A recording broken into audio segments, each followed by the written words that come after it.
Let's go read a book today. Hello, my little friends.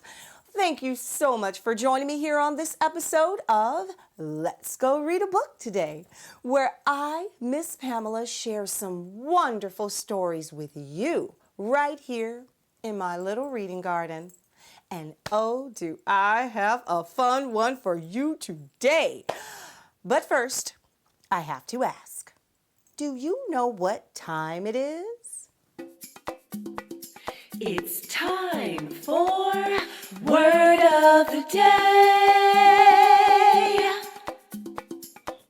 Hey there, my little brilliant people.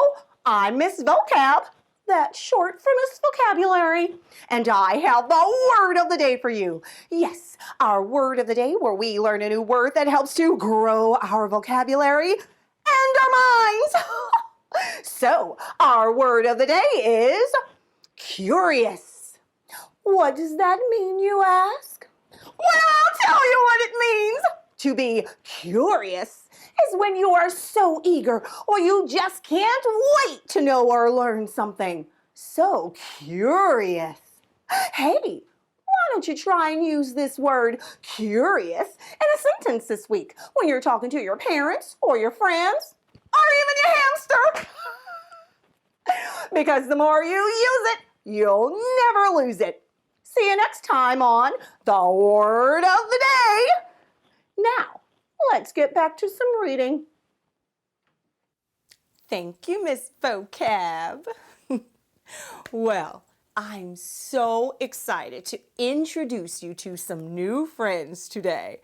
I believe you're going to have a fun time gathering up the clues along this read in our story today titled The Rumble Hunters, written by Courtney B. Dunlap and illustrated by Nazar Horokhivskyi. Well, are you ready to read? I am.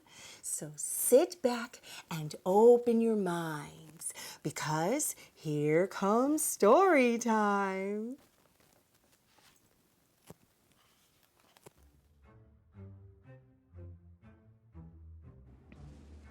Is that a rumbling in my ear? A midnight grumbling coming near? I hope it's not a scaly beast that wants me for its next great feast.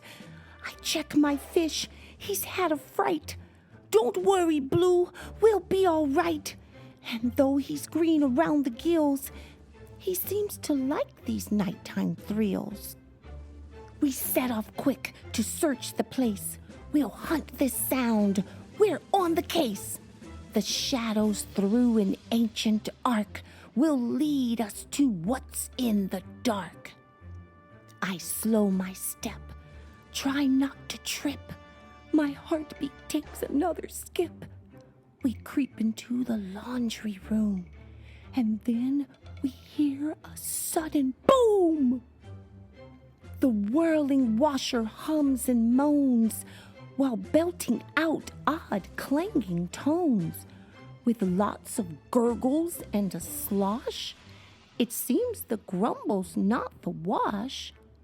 We won't be playing hide and seek with any grumbling furry sneak. We must be brave as we trek on and catch this thing before the dawn. I peek into my lizard's cage to try to get a better gauge.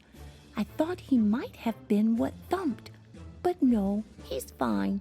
Rex just looks stumped.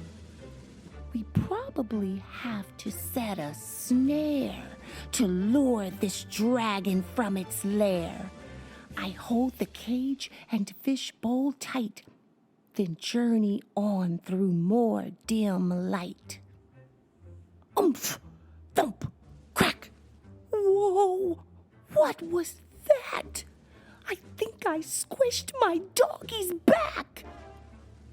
He's shaking as he slips away.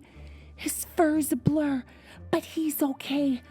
I really hope he comes along, 'cause old Bear's ears just can't go wrong.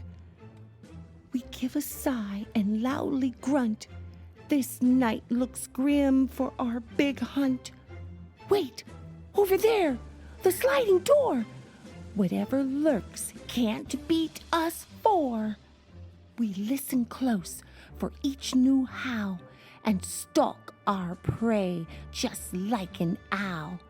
It seems this is our biggest foe. I think I'll call in my big bro. We need his help before day breaks. I know Eli's got what it takes. We search the place with great concern. No pillow blanket left unturned.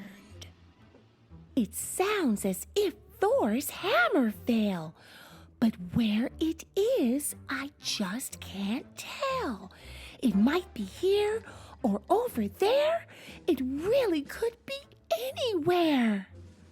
Each clamor's simply not the same. I'm tired of this listening game.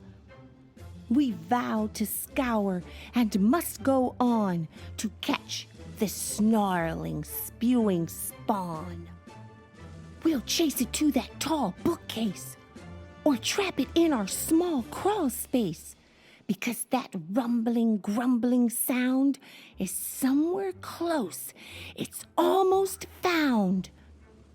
And now we hear a tiny peep. It's from our sis who's not asleep. Naomi rubs her aching eyes. We bring her too to shush her cries. Now hold on, guys. Wait up one sec. There's one more hall we didn't check. Each rumble warms our hunting trail, because we know our ears can't fail. This nighttime quest with our brave six, a splashing, crawling, walking mix. This last room surely has some clues. We hold our breath and stand in twos. Our parents' door is closed up tight, but that won't stop this thrilling night. We push, and then we're through. But what we hear sounds like a zoo. To our surprise, what sounds like roars is actually from our dad, who snores. He's shaking ceilings, floors, and walls, and resonating down the halls.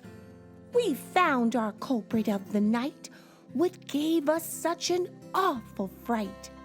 That so-called monstrous hairy freak, with teeth so sharp they'd make you shriek, was no more than our dad's deep doze, and it was underneath our nose. The rise and fall of his broad chest made deafening sounds, causing unrest. My parents wake to hear the sound of their whole house all gathered round. We hoot and holler, then we fall into their bed to tell it all. No worries now, we're feeling snug, as if we're bugs all in a rug. Hooray for us, no need for fears. We cracked this case with clues and ears. Oh, wow.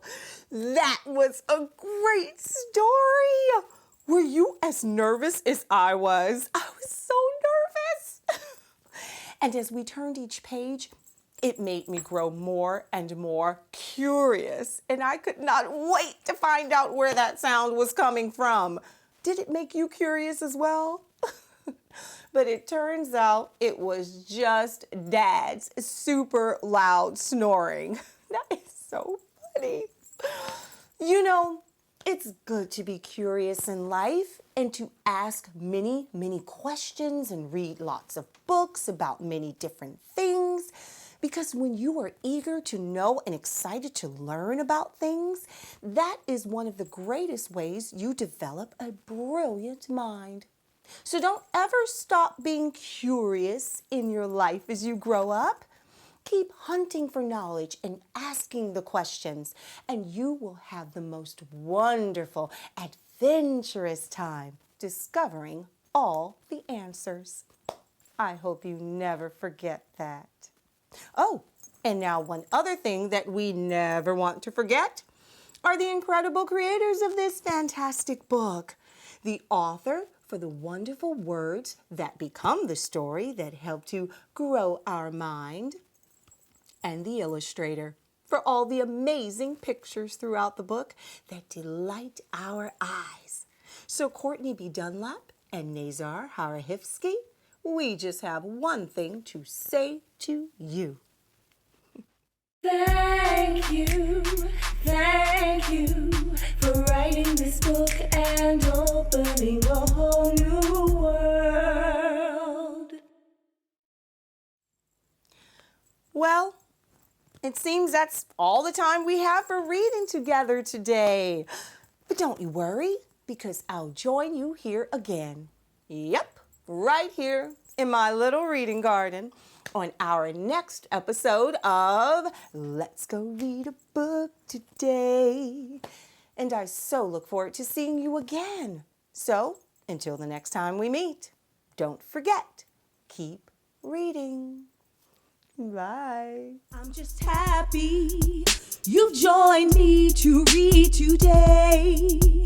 Oh yeah, I'm just happy you've joined me to read today.